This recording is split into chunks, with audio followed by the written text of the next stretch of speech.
انسان کی پیدائش کے بعد سب سے پہلے انسان کا جو رشتہ وجود میں آیا وہ ہے میاں اور بیوی، یعنی شوہر اور بیوی کا رشتہ۔ سیدنا آدم علیہ السلام اور سیدہ حوا سلام اللہ علیہا کا۔ باقی جتنے بھی رشتے ہیں، ماں باپ کا، بہن بھائیوں کا، اولاد کا، یا اس کے بعد جتنے بھی رشتے ہیں وہ سارے اس رشتے کے بعد ہیں۔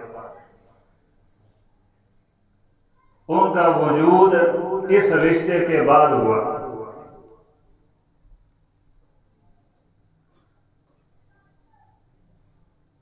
انسانی معاشرے میں باپ کی شفقت، ماں کی ممتا، بیٹے کی وفاداری، بیٹی اور بہن کی عزت،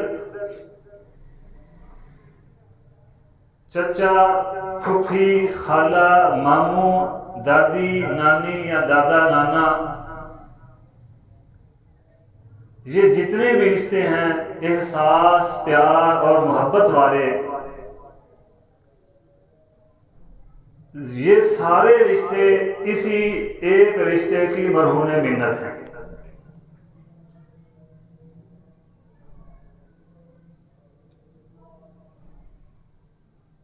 اور یہ عظیم رشتہ قائم ہوتا ہے نکاح کے ساتھ۔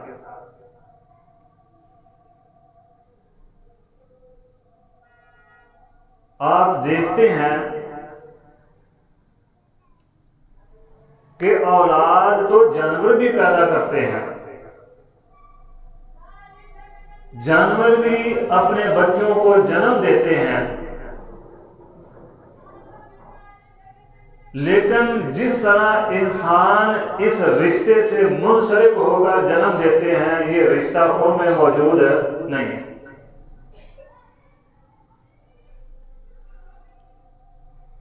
میاں بیوی کا رشتہ، خامد اور بیوی کا رشتہ بڑا ہی پیارا رشتہ ہے، بلکہ نبی صلی اللہ علیہ وسلم کے فرمان کے مطابق جائز محبت والا جو رشتہ ہے وہ یہی شوہر اور بیوی کا رشتہ ہے۔ اس سے ہٹ کر ایک مرد اور عورت جتنا مرضی پاک دامنی کے ساتھ محبت کا دعویٰ کر لیں وہ پاک دامنی نہیں ہے، اور نہ ہی وہ محبت ہے۔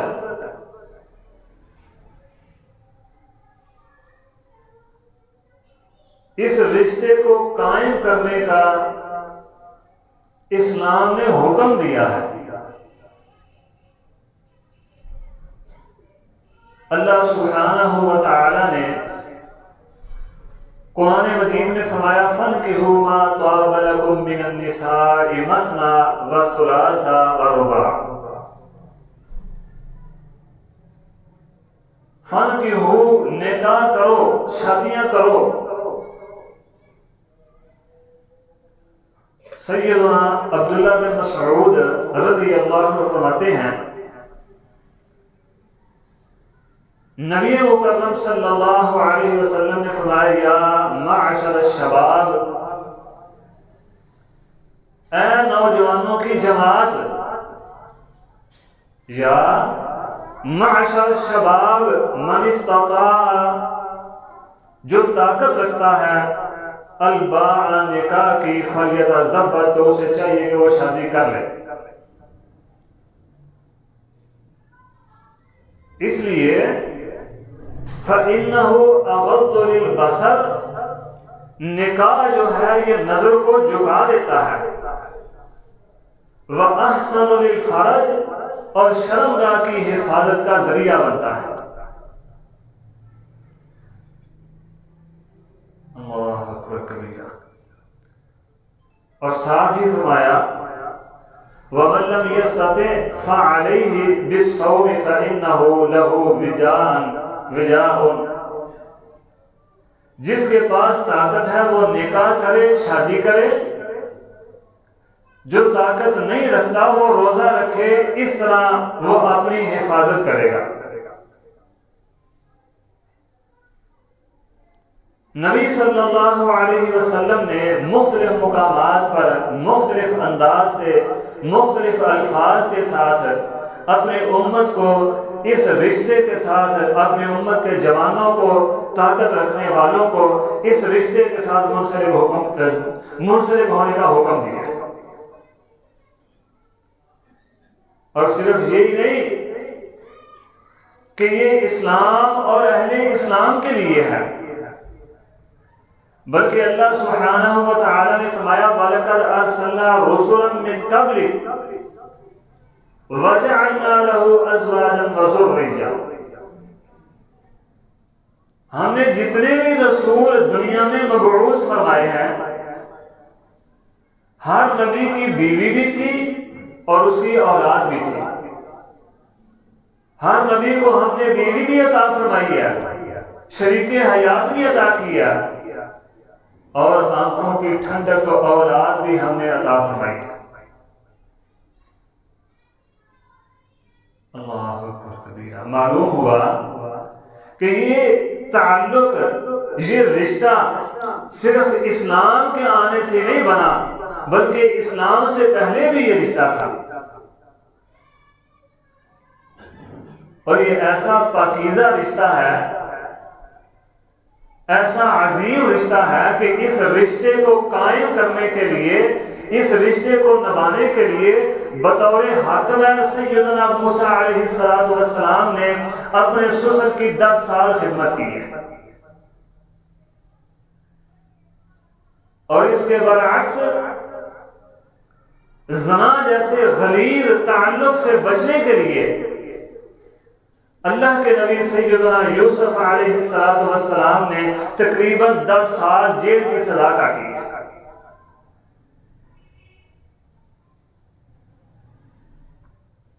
ایسا عظیم، ایسا پاکیزہ تعلق اور رشتہ ہے یہ۔ انبیاء کی سنت، پھر نبی صلی اللہ علیہ وسلم نے خصوصاً فرمایا، ام المومنین سیدہ عائشہ صدیقہ رضی اللہ عنہا فرماتی ہیں، نبی مکرم صلی اللہ علیہ وسلم نے فرمایا النکاح من سنتی، لوگوں نکاح میری سنت ہے، فمن لم یعمل بسنتی فلیس منی، جو میری سنت پر عمل نہیں کرتا اس کا میرے ساتھ تعلق نہیں ہے۔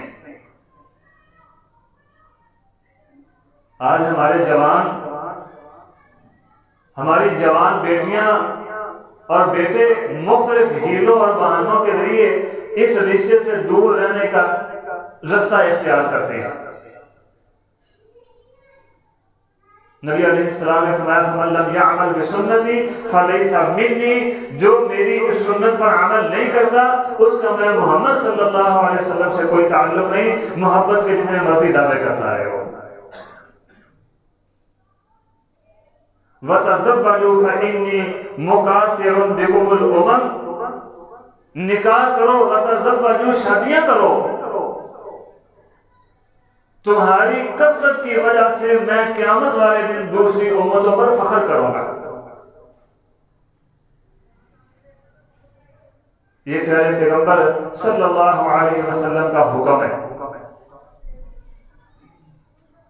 اور نکاح سے بے رغبتی اختیار کرنے والا نبی صلی اللہ علیہ وسلم کے ازواج مطہرات کے پاس 3 صحابی آئے، بڑی معروف ہے حدیث، سیدنا انس رضی اللہ عنہ راوی ہیں، جاء 3 رہط الى بیوت النبی صلی اللہ علیہ وسلم، 3 بندے، 3 صحابی، 3 شخص نبی صلی اللہ علیہ وسلم کے ازواج مطہرات کے پاس آئے اور آ کر عرض کی، یسألون عن عبادت النبی صلی اللہ علیہ وسلم، نبی مکرم صلی اللہ علیہ وسلم کی عبادت کے متعلق سوال کرنے لگے۔ بتایا گیا ان کو کہ آپ کا یہ عمل ہے۔ ان میں سے ایک شخص نے، ایک صحابی نے عرض کی انا اعتدل النساء فلا اتزوج ابدا، میں عورتوں سے دور رہوں گا، میں زندگی میں کبھی شادی نہیں کروں گا۔ نبی صلی اللہ علیہ وسلم تشریف لائے، حدیث لمبی ہے، جو مطلوب ہے وہ ٹکڑا اس کا عرض کر رہا۔ پتہ چلا کہ میرے 3 ساتھی یہ باتیں کر کے گئے ہیں۔ نبی علیہ السلام نے واپس بلا لیا، دوسرے 2 کو بھی جواب دیا، اور اس صحابی کو جو یہ کہہ کے گیا تھا کہ میں زندگی میں کبھی شادی نہیں کروں گا، عورتوں سے دور رہوں گا، میں بس اللہ اللہ کرتا رہوں گا، نبی علیہ السلام نے فرمایا اتزوج النساء، میں محمد صلی اللہ علیہ وسلم نے عورتوں کے ساتھ نکاح کیا ہے، شادیاں کی ہیں، فمن راغب عن سنتی فلیس منی، جو میری سنت سے، جو میرے طریقے سے بے رغبتی اختیار کرتا ہے، میں محمد صلی اللہ علیہ وسلم کے ساتھ اس کا کوئی تعلق نہیں۔ اگر تم میری سنت پر عمل کرنا چاہتے ہو تو میری سنت یہ ہے کہ میں نے عورتوں کے ساتھ شادی کی ہے، جب میں محمد صلی اللہ علیہ وسلم نے شادی کی ہے، پھر تم کون ہوتے ہو میری سنت سے دور ہونے والے؟ من راغب عن سنتی فلیس منی۔ اور اس امت کے بہترین لوگ بھی وہی ہیں جو شادیاں کرتے ہیں۔ سعید بن جبیر رحمہ اللہ فرماتے ہیں میں سیدنا عبداللہ بن عباس رضی اللہ عنہ کی خدمت میں حاضر تھا، شاگرد تھے ان کے، مجھے پوچھنے لگے حل تزوجوا، اے سعید کیا تو نے شادی کر لی ہے؟ سعید بن جبیر فرماتے ہیں میں نے عرض کی کہ ابھی میں نے شادی نہیں کی۔ سیدنا عبداللہ بن مسعود نے فرمایا پھر شادی کر، فَإِنَّ خَيْرَ هَذِهِ الْأُمَمِ أَكْثَرُهَا نِسَاءً، اس امت کے بہترین لوگ وہ ہیں جو زیادہ شادیاں کرتے ہیں۔ ایک ترجمہ کرنے والوں نے یہ کیا، شارحین نے، اور دوسرا ترجمہ یہ کیا ہے کہ اس امت کے بہترین انسان یعنی محمد رسول اللہ صلی اللہ علیہ وسلم نے شادی کی تھی، پھر تم کیوں نہیں کرتے؟ یعنی جو بندہ شادی کرتا ہے، نکاح کرتا ہے وقت پر، وہ اس امت کا بہترین انسان ہے، بلا وجہ بغیر کسی مقصد کے شادی میں تاخیر نہیں کرتا، وہ اس امت کا بہترین انسان ہے، اور نبی صلی اللہ علیہ وسلم کی نظر میں قابل فخر امتی بننے کا یہ ایک ذریعہ ہے۔ جیسے کہ میں نے پیچھے عرض کی ہے، ام المؤمنین سیدہ عائشہ رضی اللہ عنہا کی روایت، تزوجوا فإنی مکاثر بکم الامم، شادیاں کرو بچے پیدا ہوں گے، میری امت زیادہ ہوگی، میں اپنی امت کی کثرت پر پہلی امتوں پر فخر کروں گا۔ اور یہ حکم کوئی یہودی اس امت کے یہودی اور عیسائیوں کے لیے نہیں ہے، یہ اہل ایمان کے لیے ہے۔ نبی مکرم صلی اللہ علیہ وسلم کی نظر میں قابل فخر امتی بننے کا ذریعہ ہے یہ۔ اور آج کل ہمارے کچھ لوگوں کو بچے دو ہی اچھے کا جو حیضہ ہوا ہے نا، وہ بھی یہ بات سن لیں، بچے 2 ہی اچھے نہیں، امام الانبیاء کی نظر میں قابل فخر بننا ہے تو پھر بچے زیادہ اچھے ہیں۔ میرے بھائیوں، میں اکثر یہ بات کہتا ہوں، نہ میں اپنی اولاد کا رب ہوں، نہ میرے والدین میرے رب ہیں۔ جس نے مجھے پیدا کیا، جس نے میری اولاد کو پیدا کیا، اسی مالک کا فرمان ہے کہ تمہیں بھی ہم کھلاتے ہیں، آنے والوں کو بھی ہم ہی کھلائیں گے۔ تمہارے رب بھی ہم ہیں، یہ اللہ رب العزت ہے۔ نکاح کے بعد جو پیدا ہوں گے اس کا رب بھی میں اللہ ہی ہوں۔ نبی صلی اللہ علیہ وسلم فخر کریں گے، ہم کہتے ہیں نہیں، آپ کا فخر جائے جدھر مرضی، ہمیں کیا، بچے تو 2 ہی اچھے، کنبہ مختصر ہوگا، اچھی پرورش ہوگی، اور پھر ایسی اچھی پرورش کرنے والوں کے اولادوں کا جو بیڑا گرک ہوتا ہے وہ کسی سے چھپا ہوا بھی نہیں ہے۔ چلو بچے زیادہ ہوں، ایک دو خراب ہو بھی جائیں تو جو اچھے ہیں وہ تو مل جاتے ہیں، دو ہوں دونوں خراب ہو جائیں، پھر کدھر گئی تمہاری تربیت؟ پھر کنبہ مختصر اور بہترین پرورش کدھر گئی تمہاری؟ اللہ اکبر۔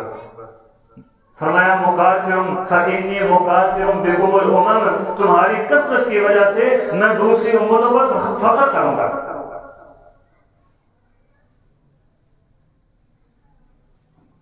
امام ابن جوزی رحمہ اللہ تعالی فرماتے ہیں کہ شادیاں زیادہ کیا کرو، بسا اوقات جو تم شادی کرتے ہو اس شادی کی وجہ سے امام شافعی اور احمد بن حنبل جیسے بچے پیدا ہو جاتے ہیں۔ ہم اپنی اولادوں کی شادیاں وقت پر کریں گے، ممکن ہے صلاح الدین ایوبی پیدا ہو جائے، ممکن ہے ٹیپو سلطان پیدا ہو جائے، ممکن ہے ابن تیمیہ پیدا ہو جائے، کوئی ممکن ہے ابن قیم کو پیدا ہو جائے، کوئی ابو حنیفہ، کوئی احمد بن حنبل، کوئی امام مالک، کوئی امام شافعی جیسا، کوئی اسحاق بن راہویہ جیسا پیدا ہو جائے، کوئی خالد بن ولید جیسا پیدا ہو جائے، کوئی امت کا لیڈر پیدا ہو جائے۔ فرماتے ہیں بعض اوقات شادیاں، بعض اوقات نکاح جو ہیں وہ احمد بن حنبل اور امام شافعی جیسے انسان پیدا کر دیتے ہیں۔ اور ساتھ پتہ کیا فرماتے ہیں؟ فرماتے ہیں ایسا نکاح جس نکاح سے امام شافعی، امام احمد بن حنبل، ابن تیمیہ، خالد بن ولید، ٹیپو سلطان، صلاح الدین ایوبی جیسے بچے پیدا ہوتے ہیں، یہ شادیاں 1000 سال کی عبادت سے بہتر ہے۔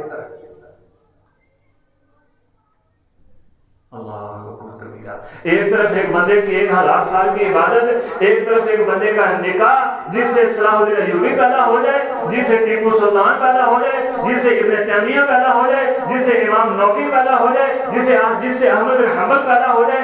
ایک طرف یہ نکاح، اس کا یہ عمل اس کی 1000 سال کی عبادت سے بہتر ہے۔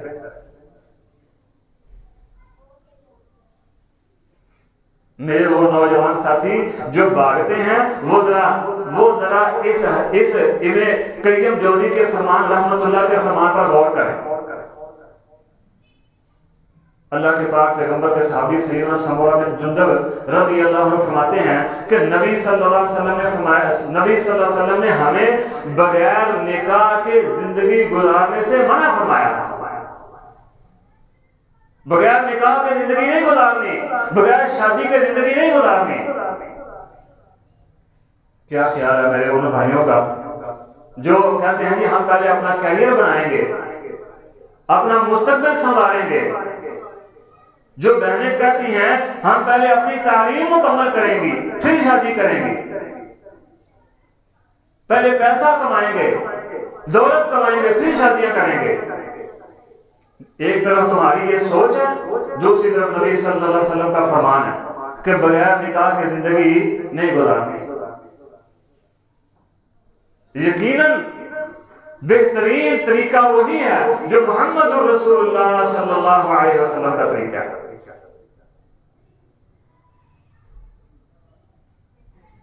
اور وہ لوگ جو اپنی بیوہ بیٹیوں کو یا متعلقہ بیٹیوں کو شادی نہیں آگے کرنے دیتے، ان کا کیا خیال ہے؟ وہ امام الانبیاء کو کیا جواب دیں گے؟ کہتے ہیں تم آگے شادی کرو گے ہماری عزت نہیں رہتی، اور بدبخت انسان تیری عزت بچانے کے لیے تو وہ آگے شادی کرنا چاہ رہی ہے، وہ زنا کرے گی پھر تیری عزت کہاں جائے گی؟ وہ رات کی طریقے میں کسی غیر محرم عورت کے ساتھ رات بسر کر لے پھر تیری غیرت اور عزت کہاں جائے گی؟ اور کل قیامت کے دن جب امام الانبیاء اللہ کے دربار میں ہوں گے اور تیرا مقدمہ تیری بیٹی لے کر آ جائے گی، پھر اللہ کے دربار میں کیا جواب دو گے؟ سیدنا معقل، غالباً صحیح بخاری کی حدیث ہے، سیدنا معقل رضی اللہ عنہ اپنی بہن کو نکاح کرنے سے منع کر رہے تھے۔ پہلے شادی کی خاوند نے طلاق دے دی، بعد میں خاوند کو تھوڑا سا شعور آ گیا، سمجھ آ گئی کہ میں نے غلط کیا، اب واپس آیا کہنے لگے میں نے تو نہیں شادی کرنی تیرے ساتھ اپنی بہن کی۔ بہن بھی کرنا چاہتی ہے، بہنوئی بھی واپس اپنا گھر آباد کرنا چاہتا ہے، کیونکہ عدت گزر چکی تھی، یہ کرنے نہیں دے رہے تھے۔ معاملہ نبی صلی اللہ علیہ وسلم کے دربار میں پہنچ گیا۔ اب ولی کہتا ہے میں نے شادی نہیں کرنے دینی، نبی علیہ السلام نے فرمایا چلو تم اپنے خامد کے گھر جانا چاہتی ہو تو جاؤ، اس کے ساتھ دوبارہ نکاح کر لو، کل قیامت کے دن اللہ کے دربار میں کیا جواب دیں گے؟ پھر غیرت ہماری کہاں جائے گی؟ اللہ اکبر کبیرہ۔ اسی سوچ کی تردید کرتے ہوئے، اسی فکر کی تردید کرتے ہوئے اللہ سبحانہ و تعالی نے متعدد مقامات پر ارشادات قرآن مجید میں فرمائے۔ میرے بھائیوں، نکاح کے بغیر جو بندہ زندگی بسر کرتا ہے، اللہ کے پاک پیغمبر کے فرامین کے مطابق وہ زمین میں فسادی ہے۔ فرمایا سیدنا ابو ہریرہ رضی اللہ عنہ فرماتے ہیں نبی صلی اللہ علیہ وسلم نے فرمایا جب تم میں سے کسی شخص کو اس کی بیٹی کے لیے نکاح کا پیغام لے کر کوئی بندہ آئے اور تم اس کی دینداری اور اس کے اخلاق سے مطمئن ہو، اس کے اخلاق اور اس کی دینداری سے مطمئن ہو، تو پھر نکاح کر دو اپنی بیٹی کا اس کے ساتھ۔ الا تفعلوا تكن فتنة في الارض وفساد عريض، اگر تم نکاح نہیں کرتے تو پھر تم زمین میں عظیم فساد برپا کر رہے ہو۔ ایک بندہ دیندار ہے، اس کے دین سے مطمئن ہو، اس کے اخلاق سے مطمئن ہو، لیکن نکاح نہیں کرتے تو تم زمین میں عظیم فساد کے مرتکب ہو، بہت بڑے فسادی ہو تم زمین میں۔ جو لوگ کہتے ہیں اللہ اکبر کبیرہ، بھائی میں شادی نہیں کروں گا، پہلے اپنا مستقبل سنبھال لو، پہلے تعلیم حاصل کر لو، پڑھ لو، جب 25 30 40 سال کا ہو جاؤں گا یا ہو جاؤں گی پھر نکاح کر لیں گے، پھر نکاح کی عمر ہوگی۔ فرمان ہے الا تفعلوا، اگر تم نکاح نہیں کرو گے فتنة فی الارض وفساد عریض، پھر تم زمین میں سب سے بڑے فسادی ہو، فساد کے مرتکب ہو۔ یعنی زمین اور اہل زمین کا عمل بھی اس نکاح کے ساتھ منسلک ہے، اگر نکاح نہیں ہے تو زمین میں عمل بھی نہیں ہوگا۔ آپ ان معاشروں میں جا کر دیکھ لیں، ان ممالک میں جا کر دیکھ لیں جہاں نکاح کی بجائے زنا عام ہے، وہاں سکون اور امن ہے نہیں ہے۔ جدید دور ہے، میڈیا کا دور ہے، کسی سے کوئی بات چھپی ہوئی نہیں ہے۔ امن اگر ہے تو اہل اسلام کے ہاں، جہاں نکاح عام ہے، جہاں نکاح جیسا عظیم رشتہ موجود ہے، جہاں خامر اور بیوی جیسا محترم اور قابل احترام اور پیار محبت والا رشتہ موجود ہے، وہاں سکون اور امن ہے۔ میرے بھائیوں، جو لوگ، پھر وہی بات کرتا ہوں، جو لوگ خود اپنی بیٹیوں کو نکاح سے روکتے ہیں، بیٹی کرنا چاہتی ہے لیکن یہ نہیں کر رہا پہلے پڑھ لو پھر کر لینا، کوئی جاب کرو، کوئی نوکری کرو تو پھر تمہاری شادی کر لیں گے تاکہ آگے جا کے پریشان نہ ہونا۔ بیٹی متعلقہ ہے یا خاوند فوت ہو چکا ہے، بیوہ ہے، تو یہ نکاح نہیں کرتا، میری غیرت کا مسئلہ ہے۔ میرے بھائیوں، کل قیامت کا دن ہوگا، اس بیٹی کا ہاتھ ہوگا، تیرا گریبان ہوگا، اور وہی سوال ہوگا جو قیامت والے دن اس بیٹی سے اللہ رب العزت کریں گے۔ وَإِذَا الْمَوْءُودَةُ سُئِلَتْ بِأَيِّ ذَنبٍ قُتِلَتْ، یہ بھی اس کے حق کا قتل ہے۔ وَإِذَا الْمَوْءُودَةُ سُئِلَتْ، جب قتل کی جانے والی بچی سے، بیٹی سے پوچھا جائے گا بتا تجھے کیوں قتل کیا گیا ہے، تو یہ سوال تمہیں بھی ہوگا جو بلا وجہ تاخیر کرتا ہے بیٹی یا بیٹے کے نکاح میں۔ پھر اس بیٹی کا ہاتھ اور تیرا گریبان اور کائنات کے رب کا دربار، جہاں ایک رائی کے دانے کے برابر بھی ناانصافی نہیں کی جائے گی، اس سوال کا کیا جواب دو گے؟ اللہ کے دربار میں کیا جواب ہوگا بیٹی کے اس سوال کا؟ وہ اس دنیا سے سوچ کے جاؤ۔ نکاح نہیں کرتا، میری غیرت کا مسئلہ ہے، لوگ باتیں کریں گے، اور بیوہ کو تیری غیرت کہاں چلی گئی ہے؟ یہ تیری بیٹی جو بیوہ ہے یا متعلقہ ہے لوگوں کے گھروں میں جا کے کام کرتی ہے، مانگتی ہے، لوگ اپنی گندی نظریں اس پر ڈالتے ہیں، پھر تیری گھر کہاں جاتی ہے؟ اس سے بہتر نہیں کہ ایک خامد کے گھر اس کو بٹھا دے، وہ خامد اس کی حفاظت بھی کرے گا، اس کی ذمہ داریاں اٹھائے گا، اس کی ضروریات کو پورا کرے گا۔ وَقَرْنَا وَإِذَا الْمَوْءُودَةُ سُئِلَتْ بِأَيِّ ذَنبٍ قُتِلَتْ، پھر اس کا ہاتھ، تیرا گریبان اور کائنات کے رب کا دربار، وہاں کوئی ذرہ برابر بھی بے انصافی نہیں کی جائے گی۔ اللہ اکبر کبیرہ۔ میرے بھائیو، ہم رشتہ دیکھنے جاتے ہیں، رشتہ دیکھنے کے لیے بیٹی کے لیے خامد یا بیٹے کے لیے بیوی تلاش کرنے کے لیے بھی اسلام نے کچھ اصول بتائے ہیں۔ کائنات کے رب نے اللہ کے نبی صلی اللہ علیہ وسلم کے لیے ہمیں کچھ طریقہ سکھایا ہے۔ ہم جب دیکھنے جاتے ہیں بیٹی، بہو دیکھنے جاتے ہیں یا داماد دیکھنے جاتے ہیں، بیٹی دیکھنے گئے ہیں تو بھائی اس کی تعلیم کتنی ہے، اس کے پاس باپ کے پاس مال کتنا ہے، ہمیں جہیز میں کیا دے گا، یہ چیزیں ٹھیک ہیں۔ پھر اب بیٹی کا حسن دیکھو، اگر حسن ہے ٹھیک ہے، نہیں تو ہمیں بیٹی پسند نہیں ہے۔ جاتے ہیں کھا پی کے موج مستی کر کے آ جاتے ہیں۔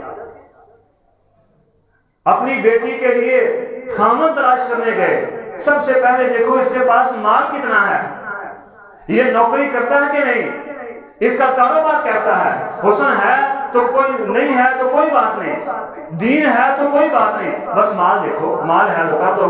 نبی صلی اللہ علیہ وسلم نے فرمایا کسی بھی عورت کے ساتھ 3 وجہوں میں سے ایک وجہ سے شادی کی جاتی ہے، یا تو اس کی خوبصورتی، اس کا حسن دیکھا جاتا ہے، یا اس کا مال دیکھا جاتا ہے، یا پھر اس کی دینداری دیکھی جاتی ہے۔ فرمایا حسن نہیں ہے تو کوئی بات نہیں، مال نہیں ہے تو کوئی بات نہیں، اگر وہ دیندار خاتون ہے تو اس کے ساتھ اپنے بیٹے کی شادی کرو۔ ہم نہ دین دیکھتے ہیں، نہ اس کا اخلاق دیکھتے ہیں، حسن اور مال دیکھتے ہیں۔ فرمایا اس کا حسن بھی نہیں دیکھنا، مال بھی نہیں دیکھنا، اس کا اخلاق، کردار اور اس کا دین دیکھنا ہے، دین کیسا ہے۔ اللہ کی قسم جو خاتون دیندار ہو وہ اگرچہ بظاہر ہمارے اصولوں کے مطابق خوبصورت نہیں ہے، لیکن دین کی وجہ سے اس کے چہرے پر جو نور ہے وہ دوسرے حسن سے کہیں زیادہ اچھا ہے۔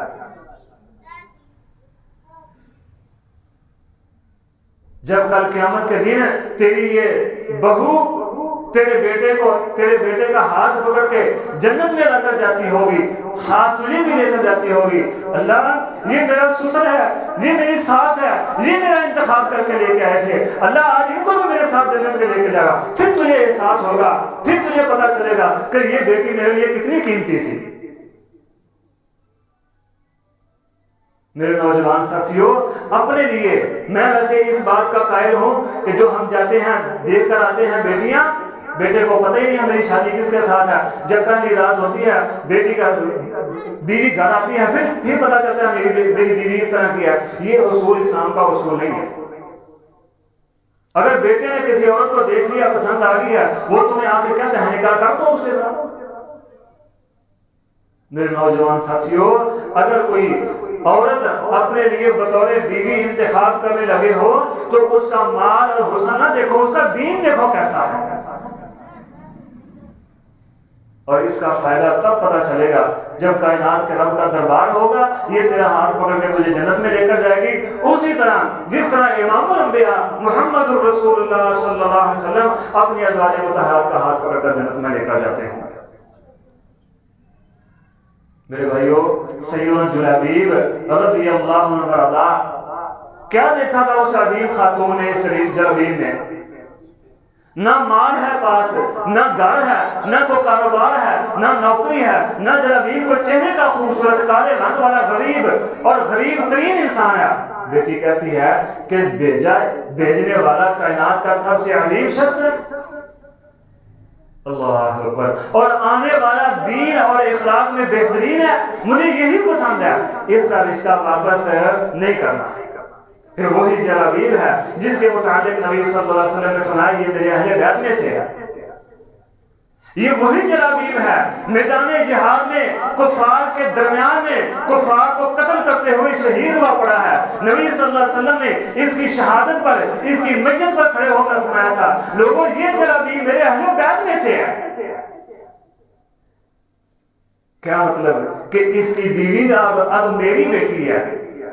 اللہ اکبر کبیرہ، کتنا بلند مقام ہے اس خاتون کو مل گیا۔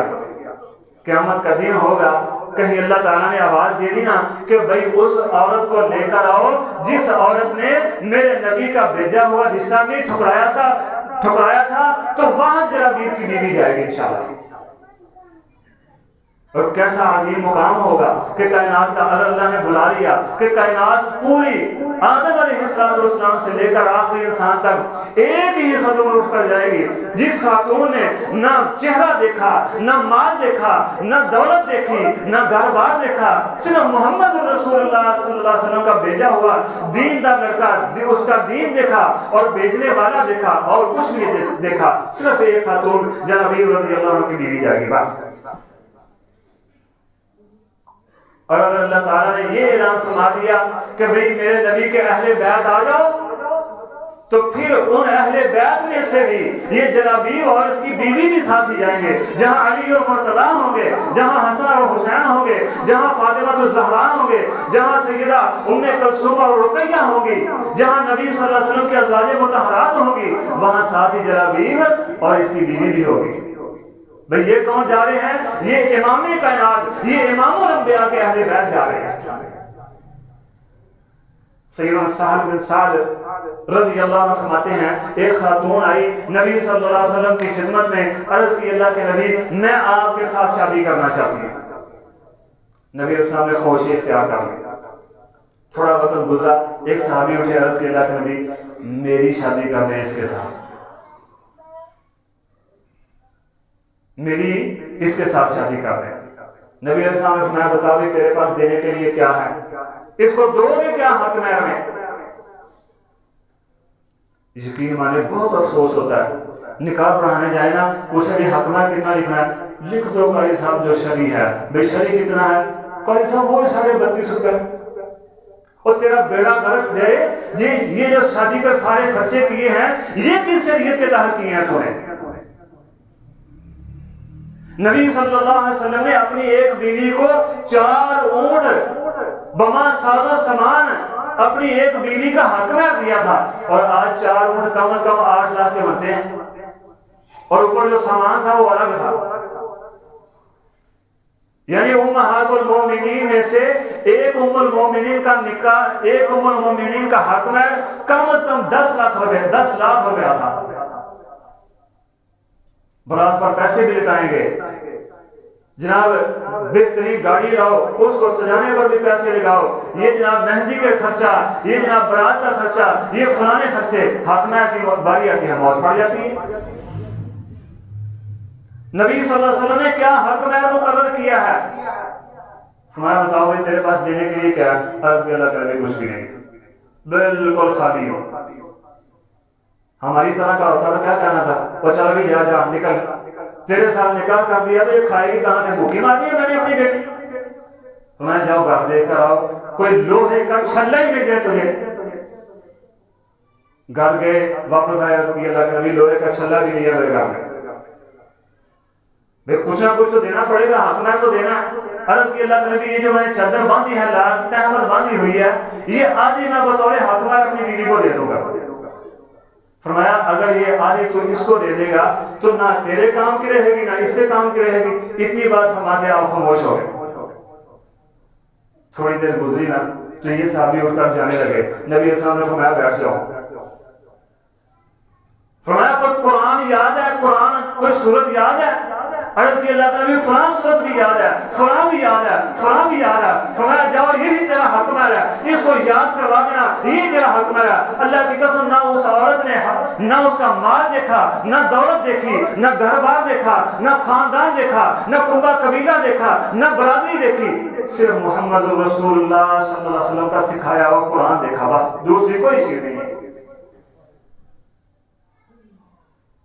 آج ہم دیکھتے ہیں مال دولت، میرے نوجوان ساتھی اس لیے شادی نہیں کرتے، بھائی شادی کریں گے تو بیوی کو کھلائیں گے کہاں سے؟ خود ہی نہیں کھا پا رہے، بیوی کو کہاں سے کھلائیں گے؟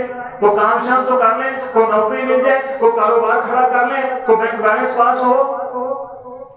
اللہ سبحانہ و تعالیٰ فرماتے ہیں اور تو نکاح تو کر، شادی تو کر، مال میں عطا کر دوں گا، غنی تجھے میں بنا دوں گا۔ وَأَنكِحُوا الْأَيَّامَ مِنكُمْ وَالصَّالِحِينَ مِنْ عِبَادِكُمْ وَإِمَائِكُمْ إِنْ يَكُونُوا فُقَرَاءَ يُغْنِهِمُ اللَّهُ مِنْ فَضْلِهِ وَاللَّهُ وَاسِعٌ عَلِيمٌ۔ اور تو نکاح کر، شادی کر، غنی کرنا میں رب کا کام ہے۔ وَاللَّهُ وَاسِعٌ عَلِيمٌ۔ یہ مت سمجھنا کہ اللہ کہاں سے غنی کرے گا، بھائی اللہ نے کون سے خزانے رکھے ہوئے ہیں۔ واللہ واسع علیم، اللہ جاننے والا بھی ہے اور بڑی وسعتوں والا ہے۔ اللہ کے نبی سیدنا موسیٰ علیہ السلام مدین میں گئے نا، مدین میں تو مدین کے شیخ، ویسے عموماً لوگ کہتے ہیں شعیب علیہ السلام تھے، حالانکہ شعیب علیہ السلام یہ نہیں تھے، کوئی نیک بندہ تھا مدین کا۔ اللہ اکبر۔ موسیٰ علیہ السلام کو گھر بلایا اور عرض کی جی میں آپ کے ساتھ اپنی بیٹی کا نکاح کرنا چاہتا ہوں۔ وہ مدین کے بزرگ نے موسیٰ علیہ السلام نے کیا دیکھا تھا؟ کو مال، کو دولت، کو بینک بیلنس، کو نوکری، کو تجارت، کو گھر بار، کو کنبہ قبیلہ برادری؟ نہیں، اللہ کی قسم اس میں سے کچھ بھی نہیں دیکھا تھا۔ دیکھا تو فقط ایک چیز، بھئی جنگل میں میری 2 بیٹیاں، یہ تیسرا یہ موسیٰ تھا، طاقتور بھی تھا، میری بیٹیاں کمزور بھی تھیں۔ اس نے آنکھ اٹھا کے دیکھا ہی میری بیٹیوں کی طرف، میری بیٹیوں کی مدد بھی کی ہے، جب میں نے بلانے بھیجا ہے تو پھر بھی آگے آگے چل کے آیا ہے کہ کہیں اس خاتون کے ٹخنوں پر میری نظر نہ پڑ جائے۔ اتنا باحیا، اتنا باکردار، اتنا پاک دامن، اس سے بہتر میری بیٹی کے لیے کوئی ہو نہیں سکتا۔ اللہ اکبر کبیرہ۔ موسیٰ علیہ السلام سے اپنی بیٹی کا رشتہ طے کر دیا۔ میرے بزرگوں اور ساتھیوں، اللہ کی قسم نہیں مال دیکھا، نہیں دولت دیکھی، نہیں کوئی دنیا کی جاہ و جلالت دیکھی، نہیں کوئی شان و شوکت دیکھی، نہیں کوئی گاڑی دیکھی۔ ہم تو ہاتھ میں بھی گاڑیاں مانگ لیتے ہیں، ادھر موسیٰ علیہ السلام کا سسر ہے، کوئی چیز نہیں دیکھی، کوئی کنبہ قبیلہ، پتہ نہیں کہاں سے موسیٰ علیہ السلام آئے ہیں، جانتے ہی نہیں ہیں، یہ ہمارے علاقے میں آیا بھی پہلی مرتبہ ہے، کچھ بھی نہیں دیکھا، بس ایک دیکھی ہے چیز، اور وہ ہے آنکھوں کا حیا سیدنا موسیٰ علیہ السلام کا، وہ ہے اچھا اخلاق، وہ ہے اچھا کردار۔ اور موسیٰ علیہ السلام نے بھی قبول کر لیا وہ رشتہ۔ اب موسیٰ علیہ السلام اس بزرگ کو جانتے تھے کہ یہ کون ہے؟ ہم تو جناب پیچھے جاتے ہیں، جہاں بیٹے کی شادی کرنی ہو یا بیٹی کی شادی کرنی ہو، اہل محلہ سے پوچھ کے آتے ہیں بھئی یہ کیسے لوگ ہیں؟ تحقیق کرنی چاہیے، لیکن تحقیق کیسی؟ دین کی تحقیق کرنی چاہیے۔ پوچھو بھئی ان کا دین کیسا ہے؟ ان دونوں نے، سسر اور داماد نے، صرف دینداری کی تحقیق کی تھی۔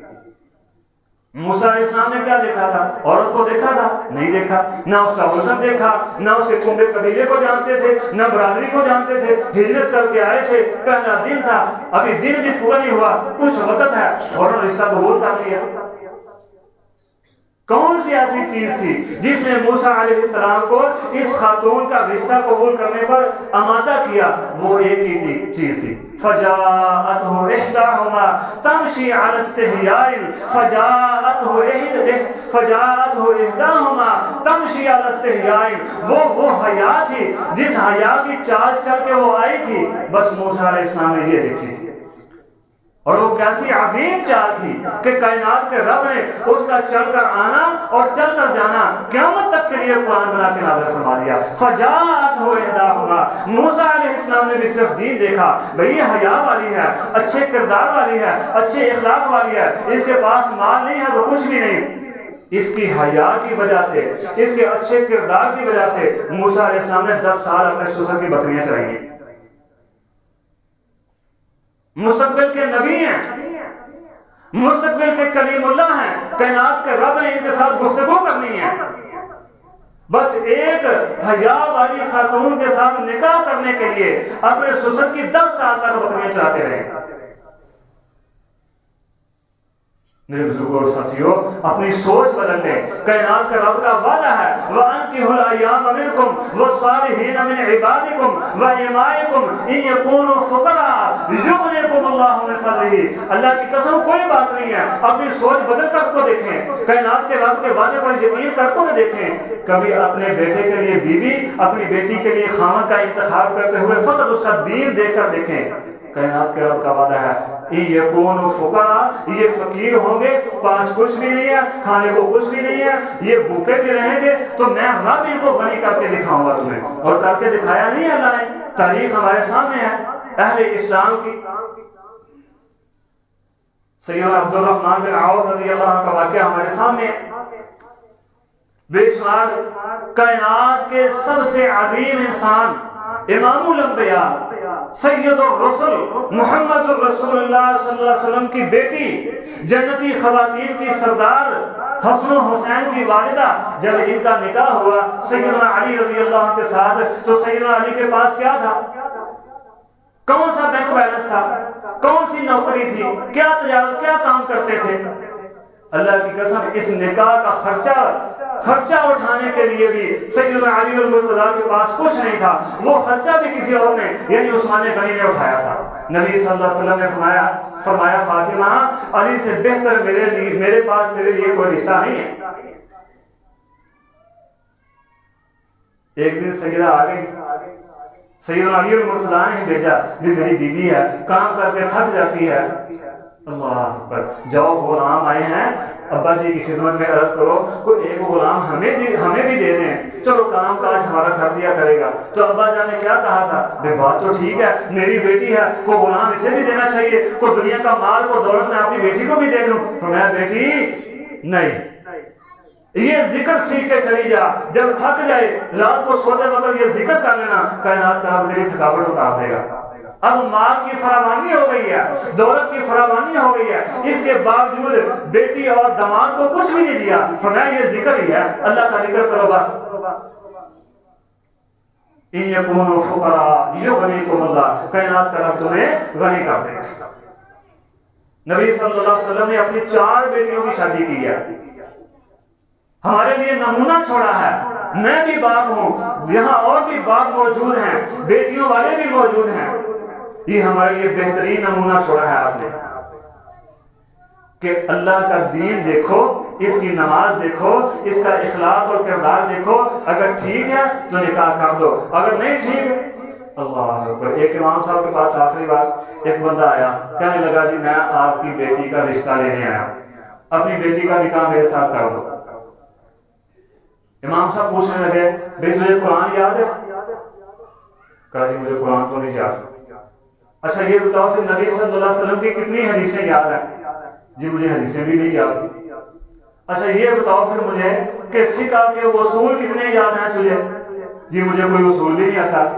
اچھا یہ بتاؤ پھر فقہی مسائل کتنے تجھے آتے ہیں؟ جی مجھے فقہی مسائل بھی کوئی نہیں آتا۔ پھر میں تیری بیٹی کس بنیاد پر اپنی بیٹی تیرے ساتھ سے بھیج دوں؟ یہ نہیں پوچھا بتا بھی تیرے پاس پیسے کتنے ہیں، میری بیٹی کو کھلا بھی سکتا کہ نہیں تو؟ جو سوال کیے ہیں وہ صرف اور صرف دین کے، پہلا سوال قرآن کتنا یاد ہے؟ کبھی پوچھا ہم نے جا کر بھئی ہم آپ کے بیٹے کا رشتہ لینے آئے ہیں تو بتائیں آپ کے بیٹے کو قرآن کتنا یاد ہے؟ نبی صلی اللہ علیہ وسلم کی حدیثیں کتنی یاد ہیں؟ فقہی اصول کتنے یاد ہیں؟